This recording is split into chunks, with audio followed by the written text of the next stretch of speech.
আমি শ্রী জগবন্ধু ভট্টাচার্য। আমি আমার লেখা আরেকটি কবিতা আপনাদের সামনে পাঠ করে শোনাচ্ছি। যদি ভালো লাগে লাইক এবং শেয়ার করবেন। কবিতাটি সম্পূর্ণভাবে আমার কাল্পনিক, কেউ সিরিয়াস মাইন্ডে নেবেন না। কবিতাটির নাম দিয়েছি মৃত্যু ভয়।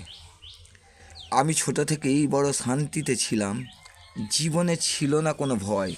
আমার জীবন নিয়ে এতদিন ছিল না কোনো সংশয়। কিন্তু কি মনে হলো, একদিন গেলাম এক জ্যোতিষীর কাছে। জ্যোতিষী আমার হাত দেখেই বলল, কিছু দিনের মধ্যেই তোর মৃত্যুর যোগ আছে। এটা শুনে তখন থেকেই আমার মনটা গেল দমে, তখন থেকেই আমার সকল আনন্দ নষ্ট হলো, মনের শান্তি গেল কমে। অশান্তির ছায়ায় ভরলো আমার সুন্দর জীবনটায়। এই অশান্তি থেকে মুক্তি পেতে তখন পাচ্ছিলাম না কোনো উপায়।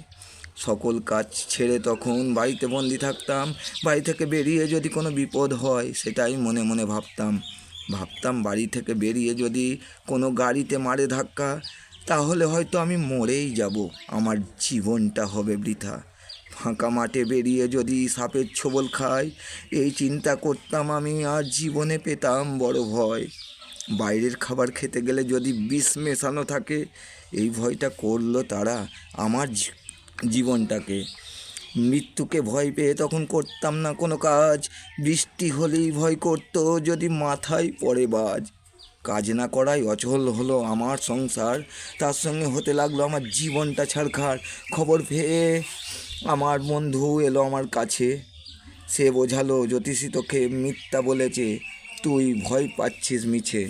সে জোর করে আমায় ঘর থেকে বার করে নিয়ে গেল ফাঁকা মাঠে। সাপের ভয় দূর হলো মাঠে ঘুরে বন্ধুর সাথে। এইভাবেই বন্ধু আমার সকল মৃত্যু ভয় তাড়ালো। বন্ধুই আমার জীবনটাকে আবার নূতন করে সাজালো। ওই বন্ধুর উপকারের কথা আমি